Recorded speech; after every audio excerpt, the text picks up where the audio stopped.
નમસ્કાર મિત્રો, તમારું હાર્દિક સ્વાગત છે અમારા જેરી એજ્યુકેશન ગુજરાતી ચેનલ પર.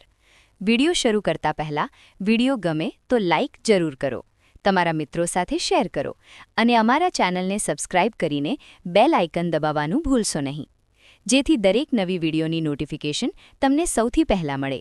ચાલો મિત્રો, હવે આજનો મહત્વપૂર્ણ ટોપિક શરૂ કરીએ. ગણિત શિક્ષણશાસ્ત્રના પ્રશ્નોના જવાબો નીચે મુજબ છે. પ્રશ્નો 81. વિકલિતના ઉપયોગો એકમમાં આપવામાં આવેલ પ્રકીર્ણ સ્વાધ્યાય એ નીચેનામાંથી કઈ પ્રયુક્તિ છે? દઢીકરણ, વિહંગાવલોકન, નિરીક્ષિત અભ્યાસ, પ્રશ્નોત્તરી. જવાબ: વિહંગાવલોકન. સમજૂતી: પ્રકીર્ણ સ્વાધ્યાય સામાન્ય રીતે આખા પ્રકરણના મુખ્ય મુદ્દાઓને આવરી લે છે, જે સમગ્ર એકમનું એક વિહંગાવલોકન એટલે કે બર્ડ્સ આઈ વ્યૂ પૂરું પાડે છે. પ્રશ્ન 182. નીચેનામાંથી કઈ બાબત વિદ્યાર્થીઓ ગણિતશાસ્ત્રની કદર કરે ના હેતુમાંથી અપેક્ષિત વર્તન પરિવર્તન નથી? અસર જાણે, સરળતા જાણે, સંક્ષિપ્તીકરણ કરે, સામાન્યીકરણ કરે. જવાબ: સામાન્યીકરણ કરે. સમજૂતી: ગણિતની કદર કરવી એટલે કે અપ્રિશિએશન એ ભાવાત્મક હેતુ છે. અસર, સરળતા અને સંક્ષિપ્તીકરણ જાણવું એ કદરના ભાગ હોઈ શકે છે, જ્યારે સામાન્યીકરણ કરવું એટલે કે જનરલાઇઝેશન એ જ્ઞાનાત્મક અથવા પ્રક્રિયાગત કૌશલ્ય છે. પ્રશ્ન 183. સૌપ્રથમ ત્રિકોણમિતિનો અભ્યાસ કયા દેશમાં જોવા મળ્યો? Europe, Bharat, America, Egypt. જવાબ: ઇજિપ્ત અથવા પ્રાચીન બેબીલોન. સમજૂતી: ત્રિકોણમિતિનો પ્રારંભિક પાયો પ્રાચીન ઇજિપ્ત અને બેબીલોનિયન સંસ્કૃતિમાં પિરામિડ નિર્માણ અને ખગોળશાસ્ત્રના સંદર્ભમાં જોવા મળ્યો હતો. નોંધ: ભારતમાં પણ જ્યા અને કોટિજ્યાના રૂપમાં ખૂબ જ મહત્વપૂર્ણ પ્રદાન થયું છે. પ્રશ્ન 184. સુરેખ આયોજન એકમના અધ્યાપનના હેતુઓમાં મુખ્યત્વે કઈ 3 બાબતોનો સમાવેશ થાય છે? વ્યવસ્થિત પરિવર્તન, પ્રવૃત્તિ અને મૂલ્યાંકન.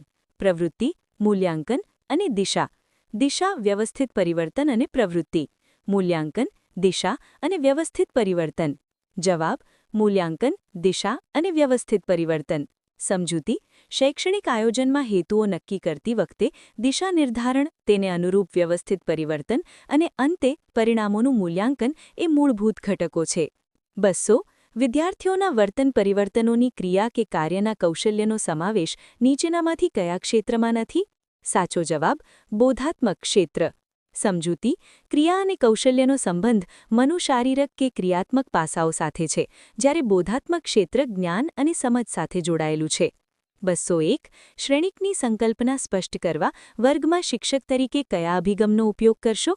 સાચો જવાબ: આગમન નિગમન. સમજૂતી: કોઈપણ નવી ગાણિતિક સંકલ્પના શીખવવા માટે ઉદાહરણથી નિયમ એટલે કે આગમન અને નિયમથી ઉદાહરણ એટલે કે નિગમન શ્રેષ્ઠ પદ્ધતિ છે. 202. કઈ પદ્ધતિમાં ગણિત શિક્ષક પાર્શ્વભૂમિમાં રહીને વિદ્યાર્થીના મિત્ર અને માર્ગદર્શકની ભૂમિકા ભજવે છે? સાચો જવાબ: પ્રોજેક્ટ. સમજૂતી: પ્રોજેક્ટ પદ્ધતિમાં વિદ્યાર્થી જાતે કાર્ય કરે છે અને શિક્ષક માત્ર પાછળ રહીને માર્ગદર્શન આપે છે. 203. યામ સમતલની સંકલ્પના સ્પષ્ટ કરવા અધ્યાપન અધ્યયન માટે વર્ગમાં કયા શૈક્ષણિક સાધનનો ઉપયોગ કરશો? સાચો જવાબ: આલેખ સાધન. સમજૂતી: યામ સમતલ હંમેશા ગ્રાફ કે આલેખ પેપર પર વધુ સારી રીતે સમજાવી શકાય છે. 204. રાષ્ટ્રીય ગણિત દિવસની ઉજવણી ભારતમાં કયા દિવસે કરવામાં આવે છે? સાચો જવાબ: 22 ડિસેમ્બર. સમજૂતી: શ્રીનિવાસ રામાનુજનના જન્મદિવસે આ દિવસની ઉજવણી થાય છે. 205. ઉપચારાત્મક કાર્યની સફળતા પર સૌથી અસરકારક પરિબળ જણાવો. સાચો જવાબ: વિદ્યાર્થીની નબળાઈના કારણની સાચી ઓળખ. સમજૂતી: જો સમસ્યાનું મૂળ કારણ એટલે કે નિદાન સાચું મળે તો જ ઉપચાર સફળ થાય. 206. સૌથી વધારે અસરકારક શું ગણી શકાય? સાચો જવાબ: પ્રત્યક્ષ અનુભવ. સમજૂતી: વિદ્યાર્થી જ્યારે જાતે અનુભવ કરીને શીખે છે ત્યારે તે જ્ઞાન કાયમી બને છે. 207. ગણિત વિષય શિક્ષણને કારણે વિદ્યાર્થીના વર્તન પરિવર્તનને શું કહેવાય? સાચો જવાબ: ઉપયોગિતા મૂલ્ય. 208. ગણિત વિષયમાં પૂરી તપાસ કે વિચારણા પછી સાચા સાબિત થયેલા નિર્ણયને કયા નામથી ઓળખવામાં આવે છે? સાચો જવાબ: સિદ્ધાંત અથવા પ્રમેય. 209. ગણિત શિક્ષણ માટે બેન્જામિન બ્લૂમે આપેલા હેતુઓના વર્ગીકરણમાં સંયોજીકરણ કયા ક્ષેત્રમાં આવે છે? સાચો જવાબ: જ્ઞાનાત્મક. સમજૂતી: બ્લૂમની ટેક્સોનોમી મુજબ જ્ઞાન, સમજ, ઉપયોગ, વિશ્લેષણ, સંશ્લેષણ એટલે કે સંયોજીકરણ એ જ્ઞાનાત્મક ક્ષેત્રના ભાગ છે. 210 સંકલનના સૂત્રોનો ઉપયોગ કરી વિદ્યાર્થી સંબંધિત ઘણા પ્રશ્નોનો ઉકેલ મેળવે તે ગણિત શિક્ષણની કઈ પદ્ધતિ છે? સાચો જવાબ નિગમન. સમજૂતી સૂત્ર અથવા નિયમ પરથી દાખલા ગણવા તેને નિગમન પદ્ધતિ કહેવાય છે.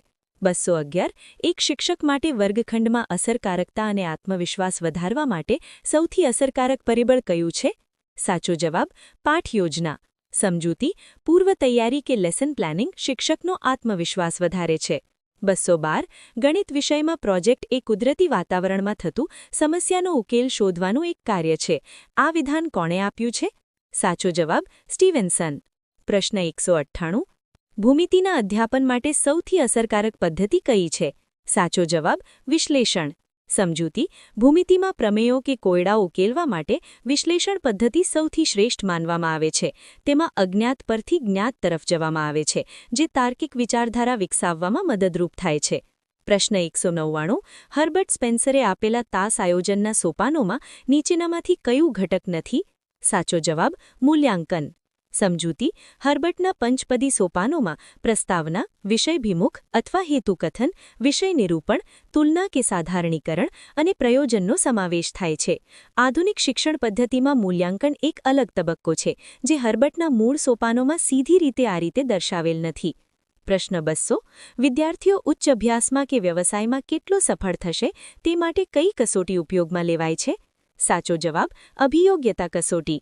સમજૂતી અભિયોગ્યતા કસોટી એ વ્યક્તિની ભવિષ્યની સફળતાની ક્ષમતા માપવા માટે લેવામાં આવે છે. તે નક્કી કરે છે કે વિદ્યાર્થી ચોક્કસ ક્ષેત્ર કે વ્યવસાયમાં કેટલી પ્રગતિ કરી શકશે.